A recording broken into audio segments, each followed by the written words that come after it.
once I realized that, like, I have the power to control these thoughts and change them.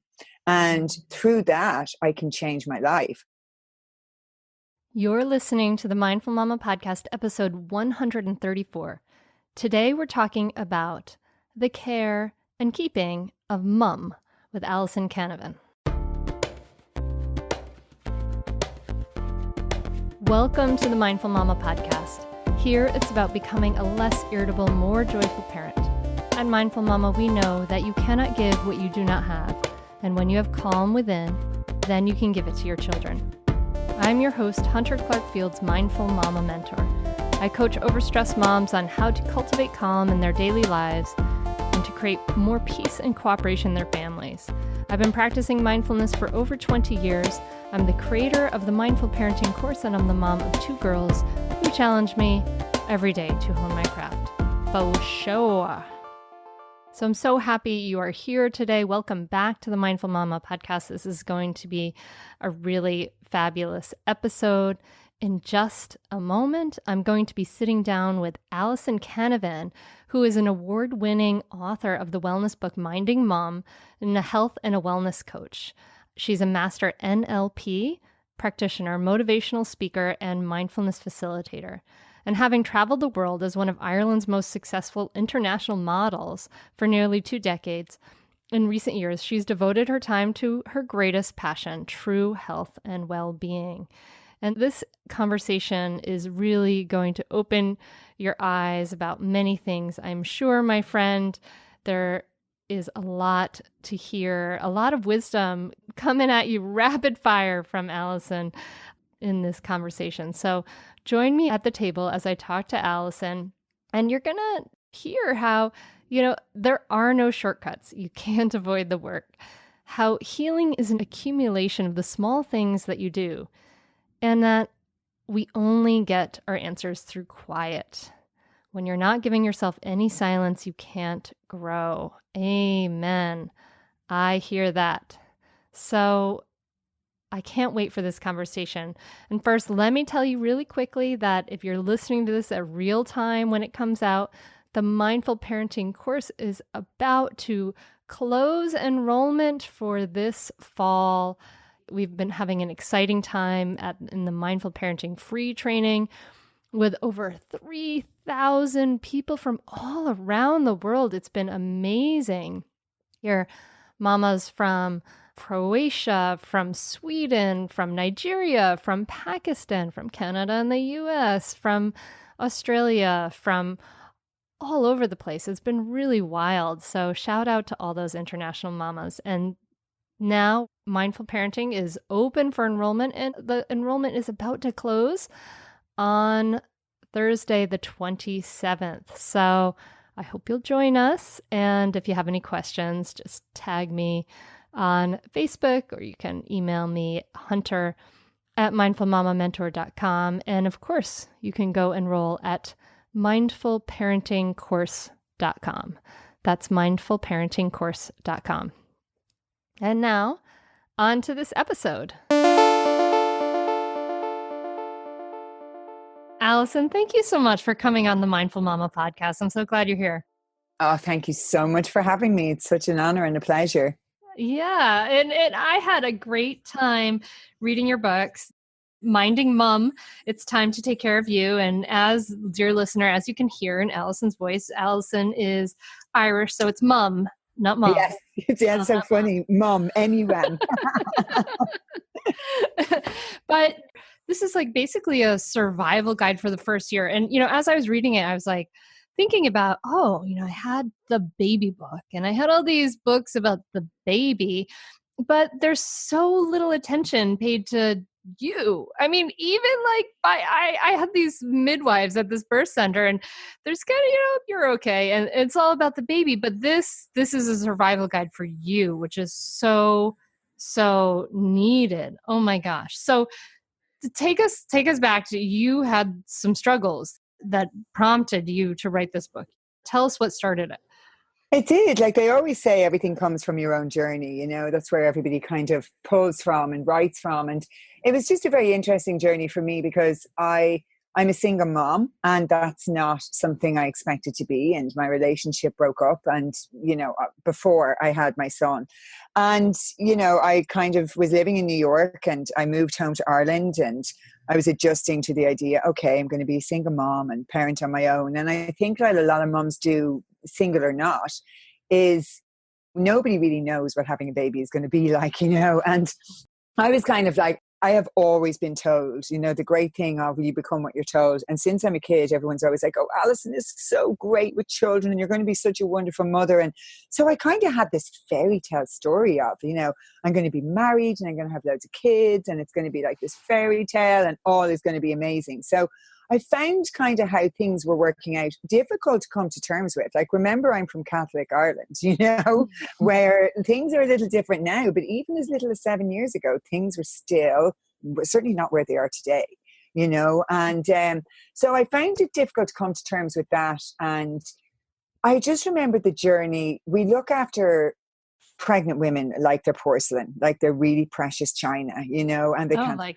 anybody can butt in and tell you what to do when you're pregnant. That's how oh gosh. And it's just like, don't do this and don't sit down and don't stand up and don't lift anything, and and then like suddenly you have the baby and you're pushed to the side and it's all about the baby. And I remember when I first had the baby, I was trying to be superwoman and I was doing really well in the beginning, like most mums are when you're pumped full of that adrenaline and you're up and you're like, oh my God, I'm feeding and everything's amazing and I'm really coping. But of course, I was self-employed and so went back to work ridiculously early when work started to come in because I was living back with my mom, having lived in Central Park West. Now I was living back with my mom in Dublin at 32. Thinking, how did this happen? But we all know how it happens. We know how babies happen. And so I was like, okay, so I need to get back to work and I need to do this and I need to do that. And everything was just a rush and a panic. So I went back to work and my baby was with me and I was breastfeeding him on the job. And like in hindsight, when you tell these stories, you realize how ludicrous it is. But I think when every mom has their baby, everybody goes a bit mad for a short space of time between hormones and everything else. I think we all lose it a little bit, before we come back to reality. And I remember then a few months later, I started to really struggle and it was kind of like a slow decline. And I just remember crying all the time and there wasn't any particular reason. And then I kind of sunk into this place of not really being even able to change my child's nappy. Like things were just getting worse. The simple everyday things, like just the simple things were just overwhelming for me. Like I just couldn't cope. And I kept going into bookstores. And I remember I was in London working and I went into a bookstore and I said to them, do you have a book for new moms? And she was like, yeah, we've got loads of them. And I was like, oh my God, amazing. And she took me over to this section and it was just about 10,000 books about the baby. Mm-hmm. And I was like, and I think she could see how vulnerable I was because I started to kind of tear up and I was shaking a bit. And I was like, no, not a book for the baby. Like, I'm talking about a book for me. And she stopped for a second and she went, gosh, no, we don't have a book for moms. So at that stage, 7 years ago, there was there is a few books for moms now, but 7 years ago, there was not one published book for new moms about mom. That's nuts. About like what happens to mom. And like I started to think, if we look after our moms and they're healthy and happy and nurtured and nourished, well then they'll naturally be able to look after the baby through instinct alone, if nothing else, So we've kind of shifted the focus in the wrong direction, and we've just left mom as if she kind of pushed her to the side and, all focus is on the baby. Like I make a point now, if my friends have children, I don't buy a present for the baby. I buy a present for mom. Like something like a bath gel or something for mom, for her relaxation or just a little token to say, thinking about you or, hope you're okay and mind yourself. And obviously my book is a great gift, but yeah, it was a really interesting journey. And I remember even pitching the book, a lot of people were saying to me, if we needed books for moms, there would be lots out there. And I was like, yeah, but like I couldn't be the only person that needed that book. Like I couldn't be, And the more I opened up, I started doing talks and I really opened up and I was writing for different newspapers and magazines. I started to be flooded with hundreds of emails from women in Ireland saying, oh my goodness, I feel exactly the same way as you. I feel so lonely. I feel so isolated. I didn't think it was going to be like this. Like, I'm so grateful that you have given this a voice and you're talking about it. And I spoke openly about my postnatal depression, and so many women were thinking, wow, I can't believe you literally described my experience. And the thing that comes with it as a mom is we feel so guilty because we're like, here we are with this precious little bundle, and everybody's just telling you how grateful you should be. And if you're not feeling that way, well, then you just beat up on yourself, and it can cause a downward spiral. Like, what we were missing for me is the sense of authenticity and honesty. And that doesn't have to mean negativity. And I'm always trying to say that to people. A lot of people think that when we're honest about these topics, that they have to mean it has to kind of translate into negativity. I'm like quite the opposite, actually.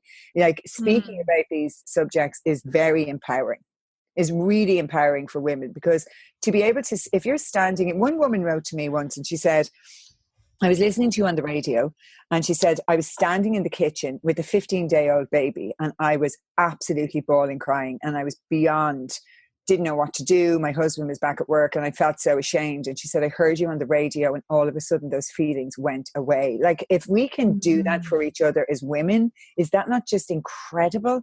Like, we need to hold each other as women during these times in a space of honesty. I remember being in a baby group, and do you remember when everyone's like, my baby's walking, and my baby has a tooth, and my baby has a hair. And it's like this kind of, we're shoving stuff in the baby's hand going, hold this. And then we're like, take a step, and, trying to get them to do things. And then once they do them, you're like, oh God, I wish I didn't ask them to do that. They won't stop moving. It's like, we're just never happy. And I remember being in this baby group, and the babies were all, it just felt like, now obviously I wasn't well at the time as well. And I just remember everybody going, oh, my baby's doing this and my baby's doing that. And I just felt this kind of rush of, my baby's not doing any of that. And I thought he was doing really well. And I just felt this flood of panic, and I started crying. And the other moms turned around to me and they were like, well, actually, my baby's not sleeping and my baby's not doing this. And I was like, why are you all saying they are? And it was really insightful for me that they felt they couldn't be honest. They felt that they had to say, oh yeah, my baby's really good too. And my baby's doing this. And my baby's eating 3 milliliters of this or whatever. But once you open up that vulnerability, and once I started the conversation, it was like everybody took a deep breath and kind of went, yeah, I feel like that too. And there was this great sense of relief that went on in the room. So I started doing a lot of mums groups and doing a lot of things online and doing a lot of talks and just kind of opening up this space, especially with mental health, of we need to talk about these things and giving people the space to do that. And luckily in Ireland, we have come a really, really long way, in a very, very short space of time. And I think we are everywhere. Like, I work a lot in America, I find in the States, when I'm open and honest, people will comment under, public posts. In Ireland, they'll private message you. So we're not quite at that level yet, if that makes sense. No, I hear you. I mean, it's interesting because I'm like nodding my head along here, because I remember really struggling with my highly sensitive daughter and having a lot of challenges and feeling like, gosh, am I the only one? I don't know. I had a milieu of sort of crunchy moms who are into attachment parenting for whatever that was. That's great for a lot of things. But there was this sense of like, I remember I had this one friend and we could talk about how frustrated we were. And it was like, hallelujah. Thank God for you that we can actually talk about that. But there is a great taboo against talking about a lot of these things. I mean, I feel that way, when I talk about the anger and frustration that comes out. It's like, God forbid we talk about that, and say that and it is a great relief just to name it. It provides so much relief for people just to say that, no, I'm not perfect. I'm really kind of struggling too. And this is really hard too. It's a great relief. And who is perfect? Like, it's really interesting. Like, I came from the modeling world, where I started at 15 and I traveled the whole world, and I didn't realize how screwy the world, because it was my normal. And I didn't realize just how screwy it was, until I I didn't realize that until I came. Sorry, my sister just came in with her baby there. So apologies, all mums. I'm like, that's why I got a bit distracted. She's like, her toddler just burst into the room. So, we're keeping it real here on the we're Mindful really Mama keeping it podcast. real. Yeah. So she's like, I'm really sorry. We all know how quick toddlers move, right? So she probably like turned her back for a second and he was gone. But the one thing is like, what is perfect? And what I've realized through all of this is there's a deep sense of fear within people. And they fear being judged. And we fear being judged because we judge each other, like we fear what we're doing. And it's very difficult to come to that space. And I think being a mindfulness teacher, I always have to kind of check in with myself and take a look at my own judgments and be really honest. Like I'm reading a book at the moment called The Soul of Money by, God, what's her name? She's an amazing, amazing lady, Karen. And it is all about kind of, our relationship with money. But there was a story in it about Mother Teresa, okay? And she met Mother Teresa, beautiful story. And then this Indian couple came down the hall and they were kind of, vulgar, overweight. This is how she described them, dripping in jewelry. And one of them shoved a camera in her hand and the other one pulled Mother Teresa up, who was very old and fragile at the time, and kind of shoved her between them for a photograph. They never said hello, thank you, nothing, and walked off. Mother Teresa returned to their conversation exactly like before, saying nothing. But she was so incensed and angry that she wrote to Mother Teresa and she just couldn't keep this in. And Mother Teresa wrote back to her and said, it's very easy to show empathy to the poor, but there's the rich people in the world as well whose hearts have hardened and whose lives have been affected by having too much. And it really blew my world wide open, because I felt all my judgments that I have had and different things that I have said all come back to me like dominoes during that time. And I think if the one thing that we can give to life as a gift and give to ourselves is to keep an open and curious mind and understand that we're all learning all the time. Like no one has this figured out. Like I think even the best gurus, teachers in the world, they might be really good at what they do, but no one has it all figured out. That's what we're here for. We're in Earth School to learn. We're in Earth School to learn forgiveness, to learn, how to be a better person. Like the last week of my life, I've learned the true power of kindness. And I think when we become parents, all of those parts of us almost are put under a magnifying glass. That's how I felt. It was like all of these different parts of me, are now coming to the fore to be looked at. And it's overwhelming, We tend to compare. Not only are we comparing ourselves now, but we're comparing our kids, Is my kid better than your kid? Is my kid going to a better school? Is this happening? I feed my kid a better diet. I think we all need to step back and understand that every parent is doing their best.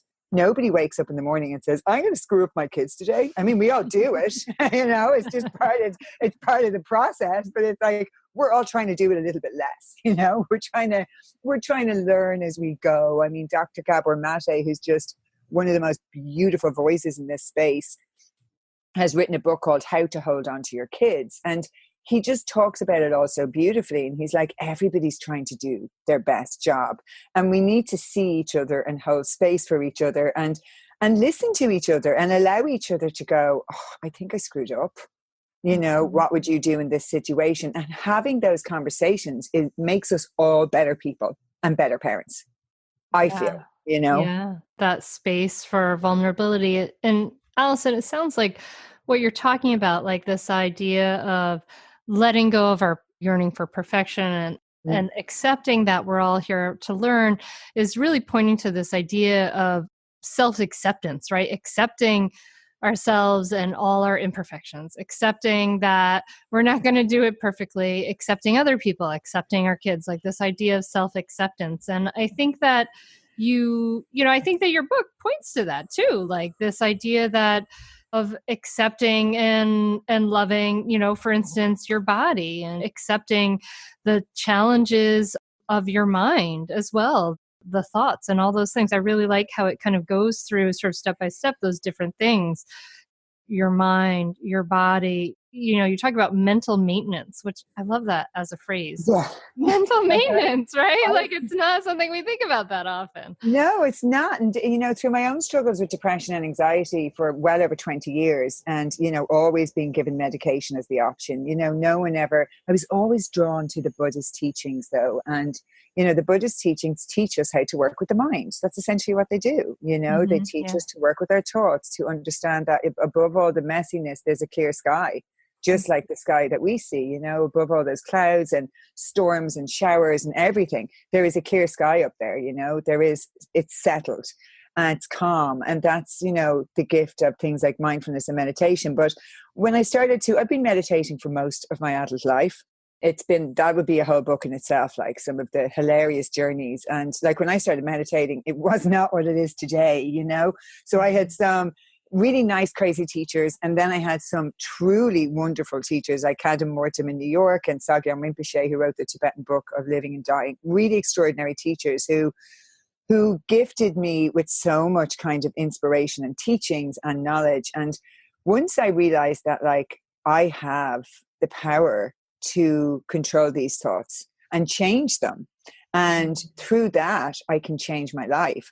That took years for the penny to finally drop. But when it did, it's just such a gift to know that you're in control. I think from a very early age. And it's to do with kind of our society and our schooling. And it's multifactorial. We're taught that we don't have any power. That we're powerless, and that anytime we need a question answered, we have to ask somebody else. So we ask a teacher, or we ask a parent, or we ask a friend, or we ask, our boss, or we go to a doctor. So we always, always, always have to keep outsourcing. And none of us are really taught that we actually hold all the power inside. So as a coach today, my job is to get you to come up with the answers. That's my job, because you have the answer, not me. And I think giving people back that power is such a wonderful gift. And that's why I love what I do so much, because we only get answers through silence. Where we live in an epidemic of being busy. And when you become a parent, that epidemic just loses control. Like it just goes off the charts. Like if you were busy before, like me, like I was the kind of person that was like, do you understand how busy my life is? Like 10 minutes? I mean, come on, have you seen my life? The busiest person in the world, when you meet friends and it's like, so how are you? Oh God, I'm so busy. I'm like booked for 6 months. And it's like this, it's like a competition. It's like, oh, I met such and such today. Like, oh, she's so busy, or I'm not as busy as her. And I just think we need to lose this sense of, what I would love to see is people saying, oh my God, I'm just wonderful. I have so much time to relax and chill and be with my family. Like, we need to change this narrative that's happening. And we're trying to look for answers in all the wrong places. And it's generally outside of ourselves. And that's what I did. And I talk about it in the book for such a long time. And I did it with modeling. Like, I was very good at running away from my problems, but my problems were me. I can't run away from myself. So if I was Wherever modeling, you go, there you are. There you are. And I remember breaking up with my boyfriend in London and going to New York for a couple of weeks and then staying for 8 years. And so I wasn't just good at running away, but I went away and stayed away. And then if I couldn't cope there, I'd be, I'll just go to LA for 2 months to work. And that was the gift that my job gave me. But it was also quite the opposite as well, because I was never somewhere long enough to have to work through stuff, but then have a baby. And that all changes, because now it's like, oh, the world doesn't revolve around me anymore. Now I have to dig deep.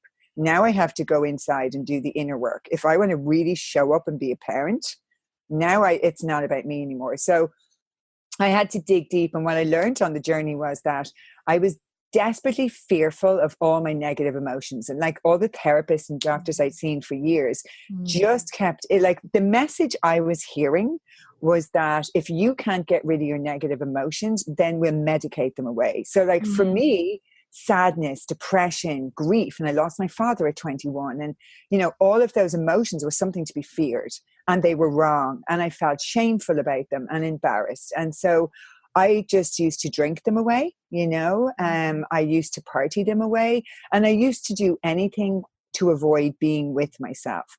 And I have learned that silence is the only place that we can heal from and make decisions from. and really get answers from. And when you're not giving yourself any silence, you can't grow, And so I really learned that lesson very deeply. But to do the work was very difficult because I had to kind of unearth years and years of suppression. And I always say depression is the lack of expression. So, when you suppress it, where do you think it goes? It doesn't go away. It just manifests as something else, as a disease with your body or mind. But you don't really associate the manifestation of the symptom with what you've suppressed. And that's what's going on, because the manifestation might not be, I don't know, for 8 years later. You're not going to direct that back to something that happened 8 years before that you just didn't deal with. So I had all of this buried emotional baggage, and it's like peeling layers off an onion. Like, I believe as human beings that the work is never done. And like you spoke about acceptance earlier, I have come to the stage of really understanding that nothing will come up for me that I'm not able for. And I had a wonderful teacher that told me that in a long Vipassana silent retreat. And she kept saying, don't be afraid of yourself. Nothing will come up for you that you're not able for. And that was really a gift to hear that at the time, because I think if you're not used to sitting in silence or doing mindfulness or even having a cup of tea on your own, which can be scary if you never spend time with yourself, we're kind of afraid of our own thoughts. And we're afraid when we're in that silence of what's happening internally, because if you're not used to feeling those emotions, I kind of prefer calling them uncomfortable than negative. Like, and then these uncomfortable emotions start coming up and you're like, ooh, I don't really like this, so I'm going to try and just kind of push them back down. And so I go towards that comfort. Yeah. Like you said, I really love this. I just want to jump in here with this. What you say in the book that I really liked is the biggest addiction that we have in the modern society is negative thinking, and meditation can help with this. And you talk about stopping and catching your thought, using that mindfulness technique of just really interrupting the pattern to start to change it. I love that. And it's constant interruption, like living more mindfully. Like I always say, there's no point in sitting on a cushion for 20 minutes in the morning if you're an asshole for the rest of the day. Like this, we have this kind of epidemic of mindfulness and meditation. And I always say, none of these words mean anything unless they're practiced. You can read a million books, you can watch a million YouTube videos, but it's how you put it into practice every day in your life. And it took me years and years to really understand what living it meant. And because living it means accepting where you are with grace. That's really what it means. Like accepting exactly where you are, because it's the only place to start from. Like most people come to me and they want to be further along the path than they are. It's just the way we are as human beings. And, to be willing to do the work is facing where you are, and to sit. Mindfulness really is every day sitting with what's happening for you with a non-judgmental mind without wanting it to be any different. Like that's what mindfulness is. So that means sitting with all of you, not just the good parts, all of you. So if you're having a bad day, or if you're grieving, or if you're sad, it means sitting with that, looking at it, and not trying to change it, just observing it. Like that's what the true meaning of mindfulness is. Like we see headlines of mindfulness will make you happier, or, mindfulness, like promising all of these, amazing things with mindfulness. And definitely being more mindful is amazing. But when you become more mindful, you have to look at everything, not just the positive things. So a lot of people kind of get a bit disappointed when they start doing meditation, because they're like, oh, I don't know about this, because there's kind of difficult things coming up. And I'm like, yeah, but they need to come up to the surface to be seen and healed, So unfortunately, there is no escaping doing the work. That's what I've learned. There's no shortcuts. That would be nice. Hunter here. I just want to interrupt this conversation for just a minute to tell you about some exciting things we have coming up. Are you frustrated with parenting? Do you want to practice conscious, compassionate parenting, but you don't know how? It's not easy, and there's no roadmap for this. Until now. I'm Hunter Clark-Fields, creator of the Mindful Parenting course, and I know how frustrating it is because I've been there. I struggled as a young mom, and when I found myself yelling and triggered by my child, I knew there had to be a better way, and there is. Mindful parenting is different from other parenting trainings. They don't tell you that all of that good advice is as good as useless when our internal stress response is triggered. Mindful Parenting teaches you research-based tools and practices to reduce your stress response so that you can respond rather than react. And it teaches you exactly what to say so that you can create willing cooperation from your child. You can learn more and enroll at mindfulparentingcourse.com, and you can join us for a free live training coming up soon where you'll learn why your kids don't listen to you, how your brain undermines your parenting, and how to create cooperative kids without losing your temper. Sign up now at mindfulparentingcourse.com/free training.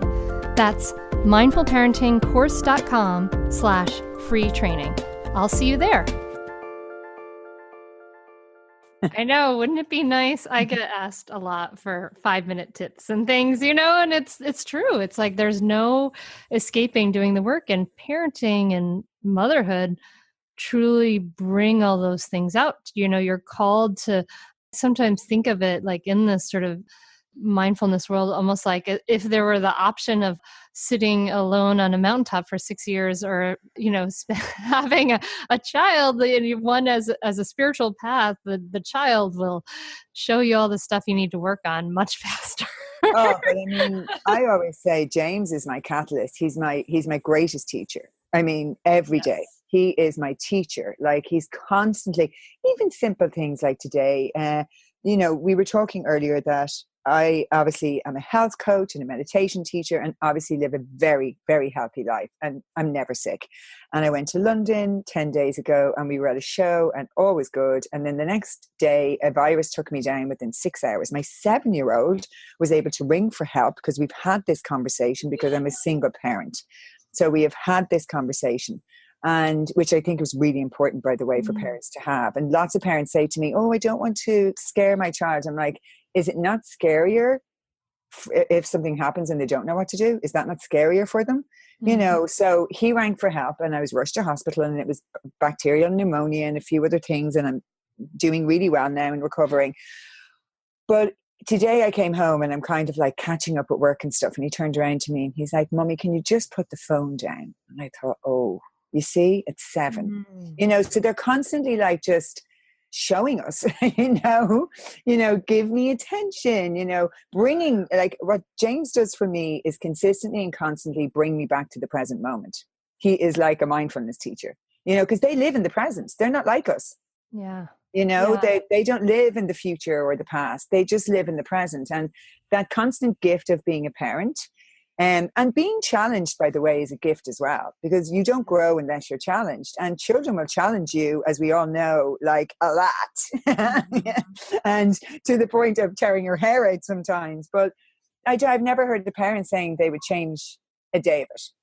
Yeah. As difficult as it can be sometimes, and as difficult as the journey can be, I've never ever heard anyone saying, "Oh yes, I would definitely, would change this or do that." Like, for me, being a mom has been a gift on every level, even during the most challenging times, because, to be perfectly honest with you, it's during the most challenging times that I grew the most into the person I am today. And I just feel like since I've become a mom, I really have been able to enjoy the richness that life brings. Like, James woke me up, before, like, my world was like gray and black and white. Like, James brought color into my world. Like, when he started to see an airplane, and I just remember, don't know if you remember when your girls were young, just the wonder and awe at, like, these simple things. And I'm thinking to myself, when he was a baby, gosh, when did I ever look at an ant in wonder the way they do? Like, looking at it going, "Mama, wow." And I'm like, yeah, I can't even remember doing that. So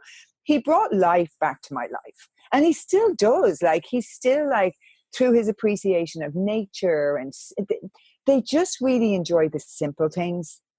When we grow into adults, we make everything very complicated, and we need more. We live in a world of more and more and more. And it's kind of this accumulation of things that we need will bring us happiness. And children just strip that away. And, all they want is your time. There's a beautiful lady in Ireland called Joanna Fortune, and she's just brought out a book as well called 15-Minute Parenting.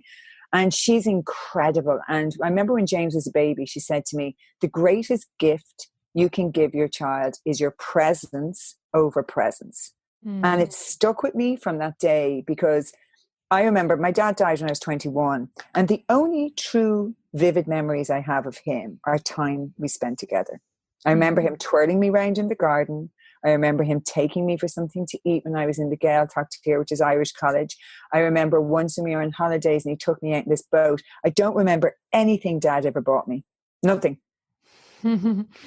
Yeah. And I'm sure he brought me lots of nice stuff, but it's not showing up as important in my memory. But the times I spent with him are the cuddles we had, watching a movie together, him taking me somewhere, fantastic. Him even taking me car racing. He was into cars. Like, those times I spent with him are precious. And that's sometimes what we're missing, today. And I have to remind myself of that all the time, to put down the phone, sit with James, give him your time, because that's all they want. Yeah. Yeah. There's a wonderful quote by Zen master Thich Nhat Hanh, and he says, when you love someone, the best thing you can offer them is your presence. How can you love if you are not there? Yeah. And it's true, So beautiful. Oh my goodness. It was interesting, even the last week, being ill, and I'm just never ill. So for me, it was a shock, and I remember saying to the doctor, like, how did I get sick? That kind of moment of what? And the doctor turned around to me, and she even wrote it in a report, and she said, perfectly healthy individuals get sick too. Like, you didn't do anything wrong. So don't start blaming yourself or thinking. But I was forced to really slow down. Obviously, I was in hospital, you have to slow down. But even I got on the plane last night, and, there was an old couple, and the lady could barely walk, and she got out of a wheelchair. And as we entered the plane, I saw her, they had 26 as their row number or something. And myself and my sister were like, well, we're sitting up at the front. Would you like our seats? And they were so grateful. And I just thought, it's only because I've slowed down that I was noticing those things. If I hadn't slowed down, but I'm thinking, how beautiful would it be if we all slowed down a little bit and showed a little more kindness, because that doesn't take a lot of effort. And I always think, I believe in the power of human potential. I really do. Otherwise, I wouldn't be doing the work I do. I believe that we all have incredible potential. If we want it, it's there. And how powerful would it be if we use just a little bit of it every day to elevate the world? And what you're talking about, and what you talk about also in the book, is about really unlocking that. And I think that that whole idea of this postpartum time and this time for, mothers, and we kind of squeeze that self-care into the leftover time. And what you're really saying here is, no. This is actually a huge responsibility, and it's really vital, and it affects everything. And it's funny, I have a funny note in your book, because you and I do the same exact thing every morning when we wake up, apparently, according to your book. You said that as soon as I wake up my eyes, I say thank you, and as I put my feet on the ground, I do the same thing, Alison. Yeah. I wrote me too. So what else do you do to keep that energy, and to what are some of the care and maintenance things that you share here that would help the listener, that might be some ideas to just keep that self-care really as a priority? What are some of those things that you do that really make a difference for you? I mean, first of all, get rid of the myth of having no time. So we all have time.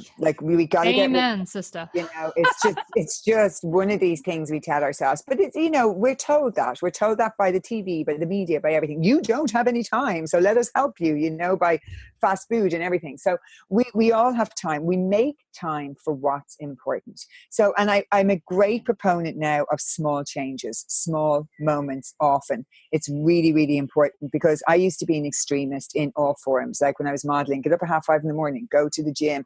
And that doesn't work. We know that doesn't work. So even when we look at Jeff Olson's book, The Slight Edge Approach, which I think is a fantastic read for everybody, he talks about the 5 minutes or the 10 minutes of doing something every day, and they're running side by side. And I do it in my clinic with my clients, where, they keep saying to me, is this all I have to do, Alison? And I'm like, if you do that every single day, eventually, when your good and bad habits will run side by side parallel, and they'll keep going and keep going. And you might feel like you're not getting anywhere. And then one day they'll split off. And if you continue with the good habits, they'll split off into positive life experiences. And if you don't, it'll go down the disease negative route. And when I keep saying to people, it's the accumulation of small things that you do. I really fully believe in starting your day with intention. So topping and tailing your day are really important for me. So starting my day with saying thank you, because I am so grateful to be where I am, to be healthy and happy. I struggled with addictions and depression and anxiety for most of my life. So, I'm so grateful to have good health, and even more so after the last week, like if that's even possible. So I always start my day with 3 things I'm grateful for.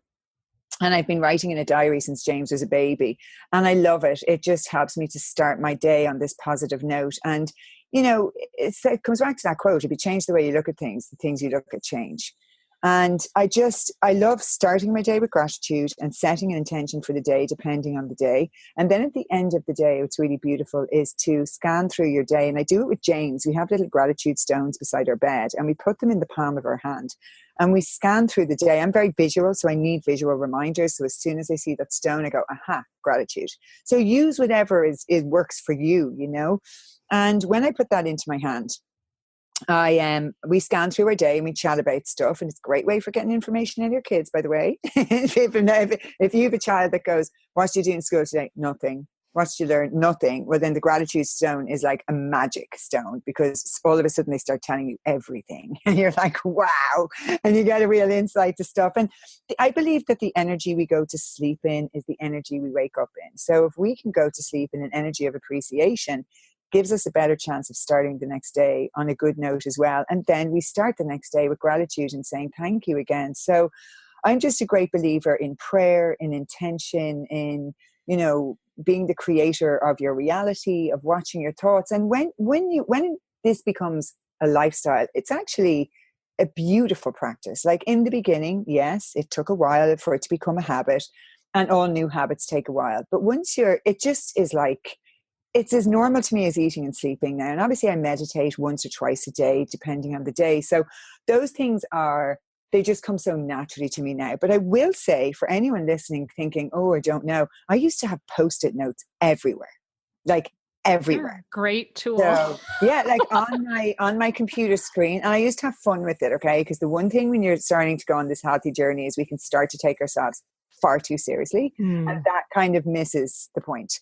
So we're still here to have fun and lighten up about things. And so I used to have them on the insides of my kitchen cupboards, like, cool little affirmations that I'd have to say. And then when I pulled down the visor in the car, I would have something there, and I'd forget about them. So when I open them, it'd be a lovely surprise. And I'm like, oh, there's a cool affirmation. So I have like reminders to breathe in my phone every day. But a really important one, I think, for parents at the moment, my top tip is keep your phone out of the bedroom and turn off your Wi-Fi at night. I'm doing so much research in this space at the moment.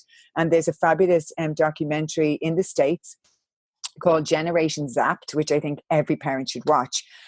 And when our phones are on, they're constantly searching for the Wi-Fi signal, wherever it is. And our bodies are stressed because of it, and it's causing a lot of disease. So one thing you can do to combat it is to give your body a break. Turn off the Wi-Fi in your house at night. Put your phone on airplane mode and take it out of your bedroom. You're asleep. Don't even come to me going, but I need my phone for my alarm. The first thing everyone says to me, oh, I need my phone for my alarm. And what if my daughter rings? Or, we survived a long time without this. So you will notice the difference in your sleep. It might take a few weeks, but every single one of my clients has been like, wow, Alison, that was a game changer. Another really powerful way of counteracting the effects of all our phone and Wi-Fi is to ground yourself just on Mother Earth for 4 minutes every day. And it's a really powerful practice for kids. So if you have kids that are hyper, that are, not sitting still in school, that are starting school and finding it difficult to adjust, take off their socks and shoes and ground them. Like Mother Nature gives us everything we need. It has natural electromagnetic waves that actually, counterbalance the effects of Wi-Fi and everything. So Mother Nature just asks very little of us, but to spend time with her. Just think about when we breathe out, she breathes in, and vice versa. We live in sync with her, but we've become very disconnected from her, from ourselves, from each other. And these small little things, like I sleep so well now. I used to have my phone in my bedroom, and when I started reading all these studies and I was thinking, wow, could it really make that much of a difference? And it really does. And Matthew Walker does so much work in this space as well. So for parents who are not sleeping anyway, give yourself the best chance by at least turning off your Wi-Fi.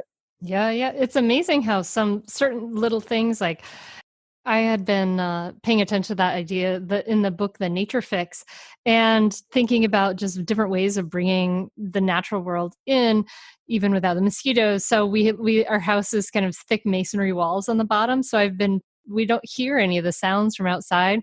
So I've been playing on YouTube. They have these like 8-hour long videos of like a forest and birds singing. So I've been playing that in the house, and it's like sort of corny, I suppose, but it feels so nice. Like your whole body's like, it just feels right. It just feels really good. Using all our senses are important. And when we look at like mindfulness meditation, we look at standing meditation, walking meditation, listening meditation, both inside and outside our body. So we're using all the senses, to really awaken and get in touch with the world around us. And they have done studies that patients in hospitals who can see nature from their window recover far faster than patients who have no view of nature. Now, that's incredible. So simply just being able to see it. So you can imagine as well, the same would be hearing it.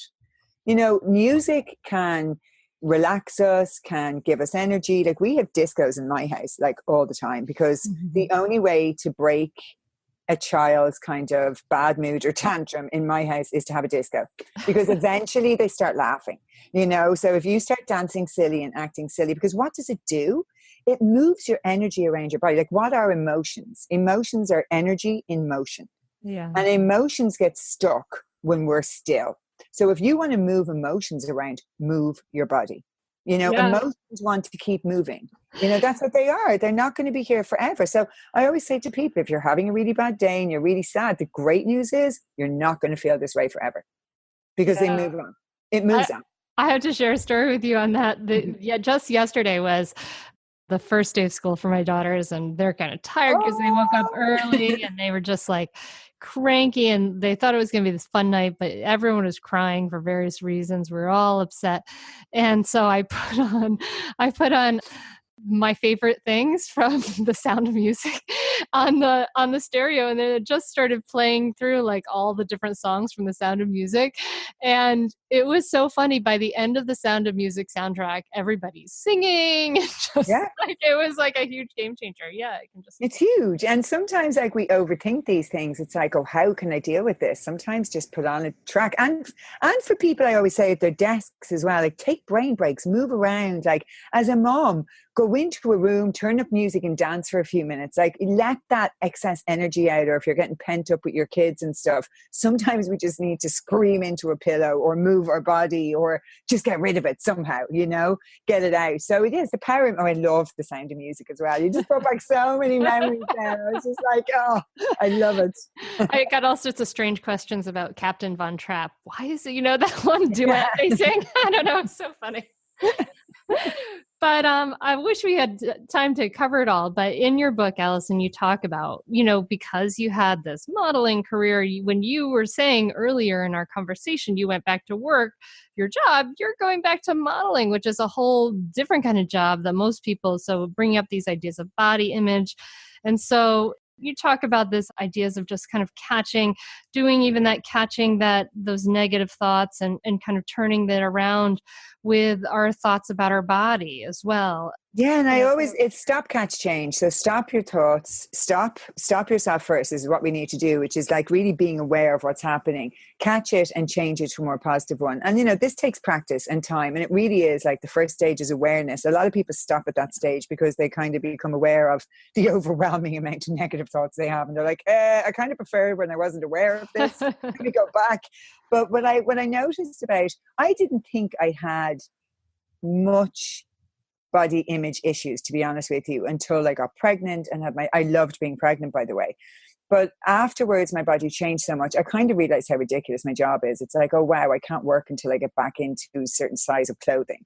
And when we have babies, our body changes. Our body I feel anyway, my body changed. The shape of my body changed. Even the clothes I had before looked different and felt different, even when I had lost most of the weight.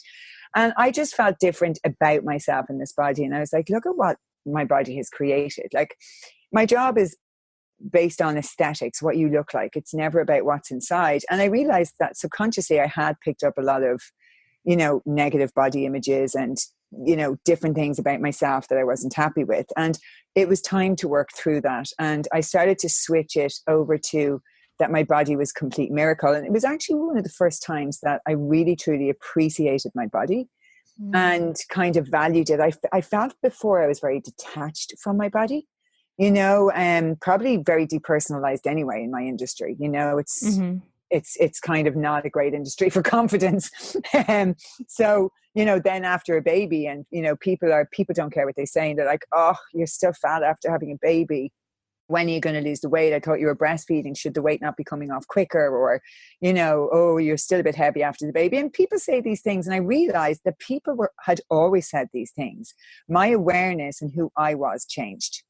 And suddenly I was hearing things differently. And I'm thinking, wow, has this always been like this? And I'm just so used to it that I never noticed. And I realized that I had become used to absolutely like just a level of kind of looking back at it now, like the whole Me Too campaign and everything, just it kind of almost like an abuse on women that like I would now, in the person I am now, never tolerate, but we just don't speak up and we don't question things. And you get so used to being measured all the time and, different parts of your body being commented on. And I really made peace with my body when I realized, I loved breastfeeding James. I had desperate time trying to breastfeed him. He was tongue-tied and it was just a nightmare. And I never really thought about it, but I had such a difficult time trying to feed that eventually when I could, I stuck with it for a while, And I just remember thinking, gosh, we are such a miracle,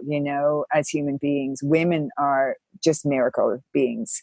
And I started to really value, what I had just gone through, what I had done, being a little easier on myself, understanding that I wasn't really comfortable with being defined on the size of my body anymore. Like there was more to me than that.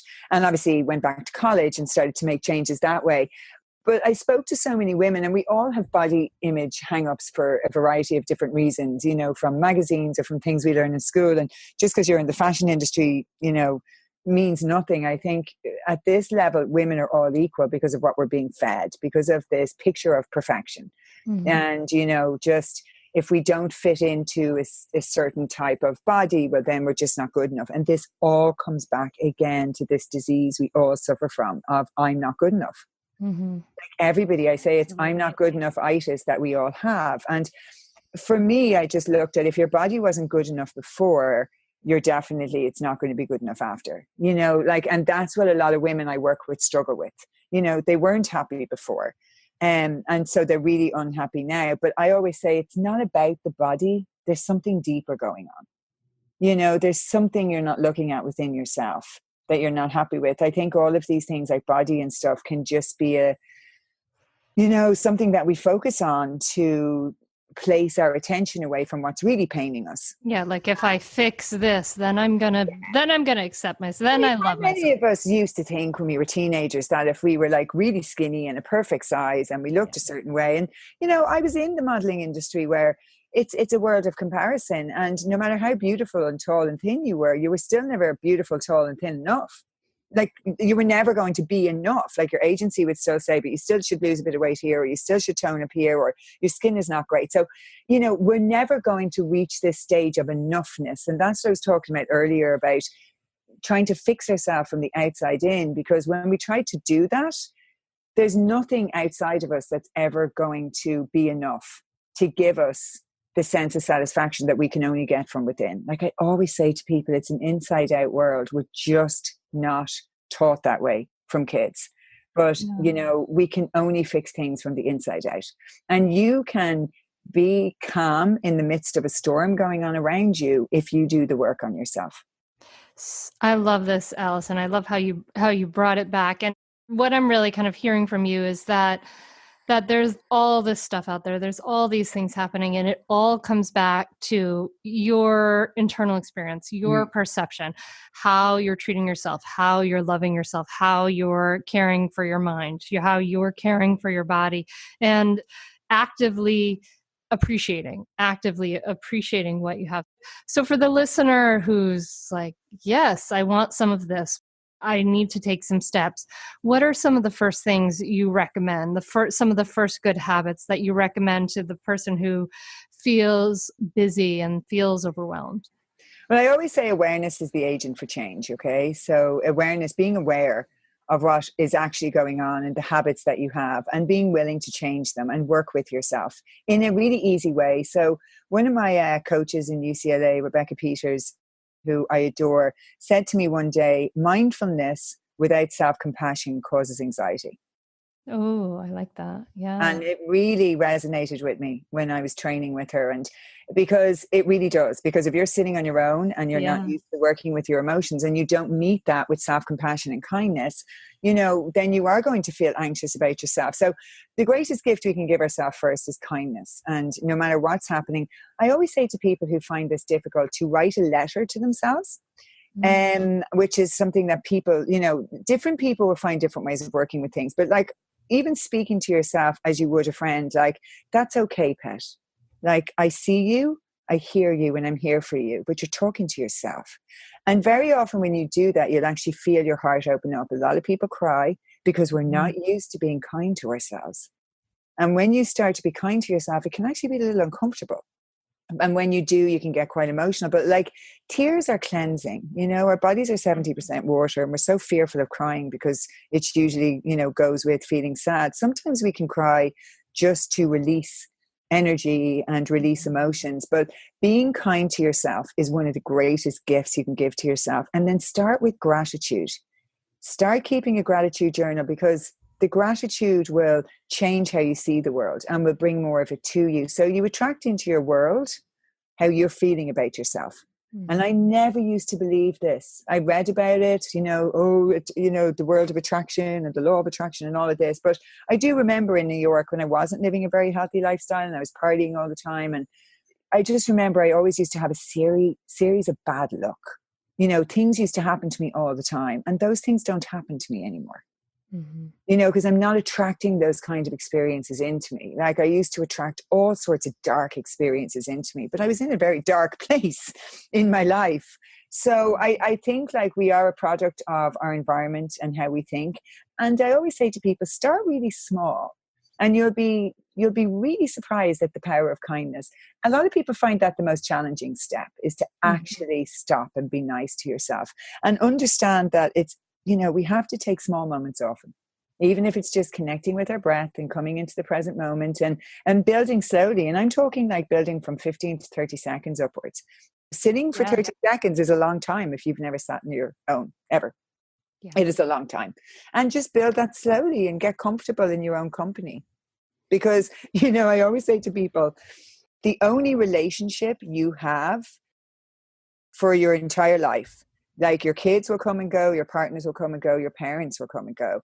The only relationship you have for your entire life is the one you have with yourself. So does it not make sense to work on that one first? I love that. That's so beautiful. Alison, to the listener, I really, encourage you to Minding Mom is a great way, is absolutely a great gift for anybody who will be having kids, or really just for anybody who wants to dive into some of the things that we talked about here.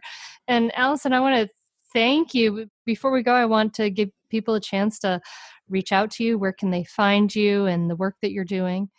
Yeah, so my website is AlisonCanavan.com. So AlisonCanavan.com, AlisonCanavan. And all my details are up in that. And yeah, thank you so much for having me. I have thoroughly enjoyed our conversation. And thank you for doing the Mindful Mama podcast. It's so important. For moms everywhere. So yeah, I'm very grateful for the work you do and for having me as a guest. Oh, thank you. And it's been a lot of fun. You're taking me back to my trip to Ireland a few years ago and all the wonderful chatty conversations I had there, not about mindfulness, but I really want to share thank you for the honesty you're bringing to these issues and like down to earth voice that you're bringing and the realness. It's super refreshing. And I really appreciate it. And I know that other people are, it's really making an effect. So thank you. Thank you so much. Thank you.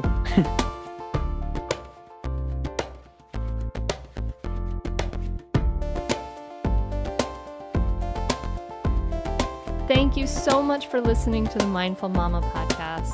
I love what Alison had to say about healing and about quiet and the incredible importance of all of that. I mean, it really comes home to me, absolutely. So I hope that this fed your soul, this conversation, as much as it did mine. And I want to just let you know again real quickly that the Mindful Parenting course enrollment is closing in just a few days. If you're listening to this in real time, if you're listening to this in the future, maybe you can catch us another time. And you can go find out at mindfulparentingcourse.com. And you can enroll and check it out at mindfulparentingcourse.com. And otherwise, I can't wait to see you again soon. I'm looking forward to seeing some peeps in California soon, taking a group to Costa Rica next April, all kinds of fun things happening. You can find out more about everything at mindfulmamamentor.com. I'm wishing you a beautiful week. I wish you some sunshine. I wish you some fresh air. I wish you some deep breaths to calm and cool the body and the mind. And I wish you some peace and some happiness too. All right. Thank you so much for listening, my friend. Namaste. Are you frustrated with parenting? Do you want to practice conscious, compassionate parenting, but you don't know how? It's not easy, and there's no roadmap for this. Until now. I'm Hunter Clark-Fields, creator of the Mindful Parenting course, and I know how frustrating it is because I've been there. I struggled as a young mom, and when I found myself yelling and triggered by my child, I knew there had to be a better way, and there is. Mindful parenting is different from other parenting trainings. They don't tell you that all of that good advice is as good as useless when our internal stress response is triggered. Mindful parenting teaches you research-based tools and practices to reduce your stress response so that you can respond rather than react. And it teaches you exactly what to say so that you can create willing cooperation from your child. You can learn more and enroll at mindfulparentingcourse.com, and you can join us for a free live training coming up soon where you'll learn why your kids don't listen to you, how your brain undermines your parenting, and how to create cooperative kids without losing your temper. Sign up now at mindfulparentingcourse.com/free training. That's mindfulparentingcourse.com/free training. I'll see you there.